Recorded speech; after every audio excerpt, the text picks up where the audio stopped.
ಮಕ್ಕಳಿಗೆ ಕಲಿಸುವಂಥ ಶಿಕ್ಷಣ ಯಾವುದು? ಈ ತಂದೆ ತಾಯಿಗಳು ಏನು ಮಾಡ್ತಾರೆ ಅಂತ ಹೇಳಿದ್ರೆ ಆಲ್ಮೋಸ್ಟ್ ಶಾಲಾ ಕಾಲೇಜು ಈ ಹಂತದ ಶಿಕ್ಷಣ ಎಲ್ಲ ತಂದೆ ತಾಯಿಗಳು ಮಕ್ಕಳಿಗೆ ಕೊಡ್ತಾರೆ. ಆದರೆ ಬದುಕಿಗೆ ಬೇಕಾಗಿರ್ತಕ್ಕಂಥ ಮೇಜರ್ ಶಿಕ್ಷಣಗಳು ಯಾವುದು? ಸೊ ಒಂದೊಂದು ನೋಡ್ಕೊಂಬರೋಣ. ಫಸ್ಟ್ ಸಂಸ್ಕಾರದ ಶಿಕ್ಷಣ, ಆಮೇಲೆ ಬದುಕಿನ ಶಿಕ್ಷಣ. ಈ ಸಂಸ್ಕಾರದ ಶಿಕ್ಷಣ ಅಂದ್ರೆ ಏನು ನೋಡಿ.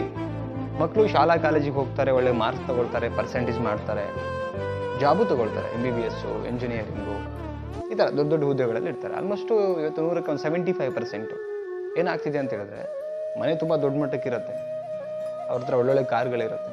ಆದರೆ ತಂದೆ ತಾಯಿಗೆ ಅನಾಥಾಶ್ರಮದಲ್ಲಿ ಬಿಡ್ತಾ ಇದ್ದಾರೆ ಸಿಟಿಗಳಲ್ಲಿ. ಆ್ಯಂಡ್ ತಂದೆ ತಾಯಿಗೆ ರೆಸ್ಪೆಕ್ಟ್ ಇರಲ್ಲ, ಪ್ರೀತಿ ಅನ್ನೋದೇ ಇಲ್ಲ. ಇದೆಲ್ಲ ಯಾಕಾಗತ್ತೆ ನೋಡಿ. ಒಂದು ಕತೆ ಹೇಳ್ಬಿಡ್ತೀನಿ. ಕತೆ ಅನ್ನೋದಕ್ಕಿಂತ ಒಂದು ನಿಜವಾದ ಸ್ಟೋರಿ ಇದು. ಏನು ಅಂತ ಹೇಳಿದ್ರೆ, ಫಾರಿನ್ ಕಂಟ್ರಿಗಳಲ್ಲಿ ಆಲ್ಮೋಸ್ಟ್ ಹುಲಿ ಮತ್ತು ಸಿಂಹ, ಚಿರತೆಗಳನ್ನು ಮನೆಯಲ್ಲಿ ಸಾಕ್ತಾರೆ. ತುಂಬ ಕೆಟ್ಟ ಪ್ರಾಣಿಗಳು, ಅಂದರೆ ಅದರ ನೇಚರ್ ಆಗಿರುತ್ತೆ. ಕೆಟ್ಟ ಪ್ರಾಣಿಗಳು ಅಂದರೆ ಬೇಟೆಯಾಡಿ ತಿನ್ನುವಂಥದ್ದು. ಮೊದಲಿಂದ ಅದು ಆ ಒಂದು ವಾತಾವರಣದಲ್ಲಿ ಬೆಳೆದಿರುತ್ತೆ. ಆ ಕಾರಣಕ್ಕೆ ಅದನ್ನು ಮನೇಲಿ ತಂದು ಸಾಕಿದಾಗ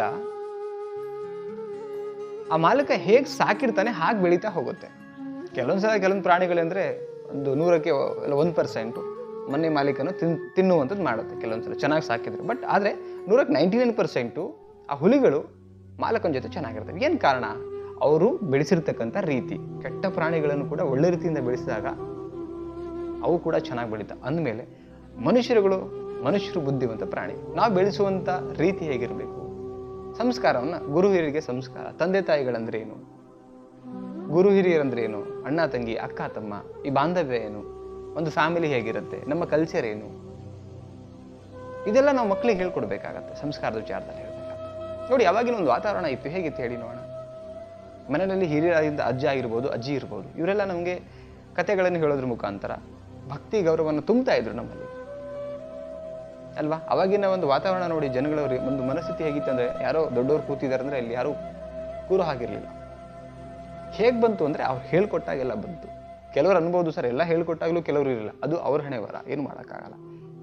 ಎಲ್ಲ ರೀತಿಯಿಂದನೂ ಅವ್ರಿಗೆ ಶಿಕ್ಷಣ ಕೊಟ್ಟು ಎಲ್ಲ ಪ್ರೀತಿ ಕೊಟ್ಟು ಕೆಲವರು ಹಾಳಾಗ್ತಾರೆ ಅಂತ ಹೇಳಿದ್ರೆ ಅದು ಬಿಡಿ. ಈಗ ನಾವು ಭೂಮಿಗೆ ಎಷ್ಟೋ ಬೀಜಗಳನ್ನು ಬಿತ್ತುತ್ತಾ ಇರ್ತೀವಿ, ಅದರಲ್ಲಿ ಕೆಲವೊಂದು ಹಾಳಾಗ್ತವೆ. ಹಾಗೆ ಆದರೆ ಬೇಸಿಕ್ ನಮ್ಮ ಕರ್ತವ್ಯ ಏನಿದೆ ನಾವು ಮಾಡಬೇಕಾಗತ್ತೆ ಬೆಳೆಸುವಂಥ ರೀತಿಯಲ್ಲಿ. ಸೊ ಯಾವ ಹಂತದಲ್ಲಿ ಮಕ್ಕಳಿಗೆ ಏನೇನು ನಾವು ಕಲಿಸ್ಕೊಡ್ಬೇಕಾಗ. ಯಾಕಂದರೆ ಮನೆಯ ಮೊದಲ ಪಾಠಶಾಲೆ ಅಂದಾಗ ತಂದೆ ತಾಯಿಯೇ ಮೊದಲ ಗುರು ಆಗಬೇಕಾಗತ್ತೆ. ಸೊ ಆ ನಿಟ್ಟಿನಲ್ಲಿ ಬೆಳೆಸುವಂಥ ಮೊದಲ ಕರ್ತವ್ಯ ತಂದೆ ತಾಯಿದು ಆಗಬೇಕು ಅಂತ ನನ್ನ ಒಂದು ಆಶೆ. ಇವತ್ತು ಸಣ್ಣ ಮಕ್ಕಳಿಗೆ ತಂದೆ ತಾಯಿ ನೋಡ್ಕೊಳ್ಳೋಕೆ ಅಂದರೆ ಕಷ್ಟದ ಬಗ್ಗೆ, ಸಂಸ್ಕಾರದ ಬಗ್ಗೆ ಮಾತಾಡಲಿಕ್ಕೆ ಅವ್ರ ಹತ್ರ ಟೈಮ್ ಇಲ್ಲ. ಎಲ್ಲ ಸಣ್ಣ ವಯಸ್ಸಿಗೆ ಸ್ಕೂಲ್ಗಳಿಗೆ ಹಾಕ್ತಾರೆ. ಇವಾಗಿನ ಟೆಕ್ನಾಲಜಿಗಳಿರ್ಬೋದು, ಆದರೂ ಕೂಡ ಬೇಸಿಕ್ ಏನು ಬೇಕು ಮಕ್ಕಳಿಗೆ ಸಂಸ್ಕಾರದ ವಿಚಾರದಲ್ಲಿ. ಯಾಕಂತ ಹೇಳಿದ್ರೆ ಎಂಥ ದೊಡ್ಡ ಮಟ್ಟಕ್ಕೆ ಬೆಳೆದರೂ ಕೂಡ ತಂದೆ ತಾಯಿ ಮುಂದೆ ಆ ಮಗನೇ. ಬಟ್ ಆ ಒಂದು ಸಂಸ್ಕಾರ ತಂದೆ ತಾಯಿಗೆ ಕೊಟ್ಟಿಲ್ಲ ಅಂದಾಗ, ವಯಸ್ಸಾದ ಮೇಲೆ ಅವ್ರಿಗೆ ಪ್ರೀತಿ ಕೊಟ್ಟಿಲ್ಲ, ಆಶ್ರಯ ಕೊಟ್ಟಿಲ್ಲ ಅಂದಾಗ ಯಾರು ತಪ್ಪೋದು? ತಂದೆ ತಾಯಿದೇ ತಪ್ಪು ಅಂತ ಎಲ್ಲೋ ಒಂದು ಕಡೆ ಅನ್ಸುತ್ತೆ. ಅಂದರೆ ಇದನ್ನು ನಾನು ತಪ್ಪು ಅಂತ ಅವ್ರಿಗೆ ಮೇಜರಾಗಿ ಹೇಳ್ತಿಲ್ಲ. ನಮ್ಮ ಕರ್ತವ್ಯ ನಾವು ಕರೆಕ್ಟಾಗಿ ಮಾಡೋಣ ಅಂತ ನಾನು ಹೇಳ್ತಿರೋದು. ಓಕೆ, ಇದು ಸಂಸ್ಕಾರದಲ್ಲಿ ಬರುತ್ತೆ. ನೆಕ್ಸ್ಟ್ ಬದುಕಿನ ಶಿಕ್ಷಣ ಅಂದರೆ ಏನು? ಬದುಕಿನ ಶಿಕ್ಷಣ ಅಂತ ಹೇಳಿದ್ರೆ ನೋಡಿ, ನಾವು ಕಷ್ಟಪಟ್ಟು ಇವತ್ತು ಕೆಲವರು ನೋಡಿ ಲೈಫಲ್ಲಿ ತುಂಬ ಕಷ್ಟಪಟ್ಟು ಒಂದು ಹಂತಕ್ಕೆ ಬೆಳೀತಾರೆ. ಯಾಕೆ ಬೆಳೀತಾರೆ ಅಂದಾಗ ಕಷ್ಟದ ವ್ಯಾಲ್ಯೂ ಗೊತ್ತಾಗುತ್ತೆ, ಕಷ್ಟದ ಅನುಭವ ಫೀಲ್ ಆಗುತ್ತೆ. ಈಗ ನಮ್ಗೆ ತುಂಬ ಹಸುವಾದಾಗ 2-3 ದಿನ ಊಟ ಎಲ್ಲೂ ಸಿಗದೇ ಇದ್ದಾಗ ಹಸುವಿನ ಬೆಲೆ ಗೊತ್ತಾಗ್ತಾ ಹೋಗುತ್ತೆ. ಒಂದಿಷ್ಟು ಅನ್ನ ಸಿಕ್ಕರೂ ಕೂಡ ಅದು ಎಲ್ಲೂ ಚೆಲ್ಲಬಾರ್ದಪ್ಪ, ಅದನ್ನ ಹಾಗೆ ಇಟ್ಕೋಬೇಕಿಲ್ಲ, ಯಾರಿಗಾರು ದಾನ ಮಾಡ್ಬೇಕು ಅನ್ಸುತ್ತೆ. ಯಾವಾಗ ಅಂದರೆ ಅದ್ರ ಬೆಲೆ ಗೊತ್ತಾದಾಗ. ಮಕ್ಕಳು ಕೇಳಿದ ತಕ್ಷಣವೇ ಒಂದೊಳ್ಳೆ ಫೋನು, ಡ್ರೆಸ್ಸು, ಬೈಕ್ಸು, ದುಡ್ಡು ಇವೆಲ್ಲ ಕೊಟ್ಟಾಗ ಕರೆಕ್ಟ್ ಪ್ರೀತಿ ಮಾಡಬೇಕು, ಕೊಡ್ಬೇಕು ನಿಜ. ಬಟ್ ಅದನ್ನು ಕಲಿಸ್ಕೊಟ್ಟಿಲ್ಲ ಅಂತ ಹೇಳಿದ್ರೆ ಅದು ಹೇಗೆ ಸಿಗತ್ತೆ, ಕಷ್ಟ ಅಂದರೆ ಏನು ಅದು ಗೊತ್ತಿಲ್ಲ ಅಂದಾಗ ಈಸಿಲಿ ಖರ್ಚು ಮಾಡಿಬಿಡ್ತಾರೆ. ಕರೆಕ್ಟ್. ಅದಕ್ಕೇನೆ ಮಕ್ಕಳಿಗೆ ನಾವು ಎಲ್ಲದರ ಒಂದು ವ್ಯಾಲ್ಯೂನೇ ಹೇಳ್ತಾ ಹೋಗ್ಬೇಕು. ಸುಖ ಆದ್ರೆ ಹೇಗಿರುತ್ತೆ, ಕಷ್ಟ ಆದ್ರೆ ಹೇಗಿರುತ್ತೆ, ದುಡ್ಡು ಹೆಂಗೆ ಬರುತ್ತೆ, ಬದುಕಲ್ಲಿ ಬರುವಂಥ ಪ್ರಾಬ್ಲಮ್ನ ಹೇಗೆ ಹ್ಯಾಂಡಲ್ ಮಾಡಬೇಕು, ಬೇಸಿಕ್ ಹಂತದಲ್ಲಿ ನಾವೇನೇನೋ ಕಲಿಸ್ಬೇಕು. ನಮ್ಮ ಕರ್ತವ್ಯ ನಾವು ಮಾಡೋಣ. ಚೆನ್ನಾಗೆಲ್ಲ ಹೇಳ್ಕೊಟ್ಟ ಮೇಲೂ ಮಾಡಿಲ್ಲ ಅಂದರೆ ದೇವರಿಗೆ ಬಿಟ್ಬಿಡೋಣ. ಆದರೆ ನಮ್ಮ ಕರ್ತವ್ಯ ನಾವು ಮಾಡೋಣ ಅಂತ ನನ್ನೊಂದು ಭಾವನೆ. ಇವತ್ತೇ ಫಾಸ್ಟ್ ಲೈಫಲ್ಲಿ ಎಷ್ಟೋ ಅದನ್ನು ಮರಿತಾ ಇದ್ದೀವಿ ನಾವು ಪೇರೆಂಟ್ಸ್ ಆದಂಥವ್ರು ಅಲ್ವಾ.